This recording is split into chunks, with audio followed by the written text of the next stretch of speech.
আসসালামু আলাইকুম ওরহমতুল্লাহ। ঈদ মুবারক। বৃহত্তর গুশগাঁও ফুলবাড়ির একটা ঐতিহ্য হইল ফুলবাড়ি বড় মুকাম। বৎসর দুই ঈদে দুই দিন আমরা ফুলবাড়ি গুশগাঁওর হাজারো মুসল্লিয়ানে কেরাম আমরা এখানে একত্রিত হই। এটা আমরার অনেক ভালো লাগার একটা বিষয়। ঈদর নামাজ আমরা একটা বড় জামাতর সাথে পড়ার পরে এমন এমন খের লগে দেখা হয় যার সাথে হয়তো এই বৎসরের মাঝে একদিনও দেখা হয়েছে না। এটাও আমরা লাগে অনেক আনন্দের ব্যাপার। ফুলবাড়ি বড় মুকাম ঈদগাহ মাঠও ঈদর জমাত হয় দেখা বিশাল জামাত। আলহামদুলিল্লাহ, এই বিশাল জামাতও শরিক হওয়ার লাগি অনেকে ইচ্ছা না থাকলেও কষ্ট হইলেও অনেক দূর থেকে আইয়াও জামাত এখানে শরিক হইন। আমরা নিজেও প্রায় 2.5-3 কিলোমিটার জায়গা আটিয়া অথবা গাড়ি দিয়ে হইলেও আমরা এখানে জামাত শরিক হই। আর আমরা যে শুধু ঈদর নামাজও লাগে আমরা এখানে আই এরকম নয়। আমরা ফুলবাড়ি বড় মুকামর এই আত্রাফর প্রায় 2.5-3 কিলোমিটার দরিয়া সেও মারা গেলে আমরা ফুলবাড়ি বড় মুকাম ঈদগাহ মাঠও আনিয়া জানাজা করি এবং ফুলবাড়ি বড় মুকাম দাফন করি।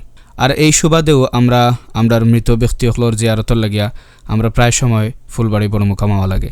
ফুলবাড়ি বড় মুকামের লগে এই সম্পর্ক আমরার এমনি হইছে না। আমরার এই সম্পর্ক হইছে আমরার ফুলবাড়ির সাহেব রহমতুল্লাহ আলাইহি, বড় ফির সাহেব রহমতুল্লাহ আলাইহি, হুরুফির সাহেব রহমতুল্লাহ আলাইহি, দেওবন্দি হুজুর রহমতুল্লাহ আলাইহি সহ আরও অনেক আউলিয়া কেরামখল এই ফুলবাড়ি বড় মুকাম শায়িত আছেন। তানতানোর ফয়েজ পাওয়ার উদ্দেশ্যেও এখানে অনেক বড় মুকাম হইছে, যেখানে আমরা এই আত্রাফর প্রায় 2.5-3 কিলোমিটার জায়গার এলাকার কোনো মানুষ মারা গেলে আমরা এখানে আনিয়া দাফন করি। ঈদর জামাতর পরে একসাথে দেখা মুকামো মানুষে যার যার মৃত ব্যক্তিসকলের জিয়ারত করা, এটাও অন্তর শীতল করার একটা বিষয়। প্রত্যেকে যার যার মতো করিয়া জিয়ারত করিয়া একে অন্যের সাথে দেখা করিয়া মোলাকাত করিয়া তারপরে যার যার বাড়ির যাইন। আল্লাহ তাআলাই আমরার এই ঐতিহ্য আমরার এই ঐক্য যেন সবসময় বহাল রাখেন। আল্লাহ তাআলাই যেন ফুলবাড়ির আউলিয়াই কেরামখলর ফয়েজ দিয়ে আমরা সবরে ফয়েজিয়াব করেন।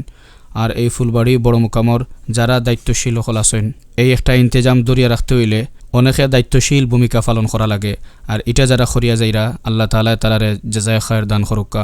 আর এই ফুলবাড়ি বড় মুকাম যারাও শায়িত আছেন আল্লাহ তাআলা আউলিয়া কেরামখলর খাতিরে তানতানোর কবরে জান্নাতুর বাগান বানাই দোকা। আমিন।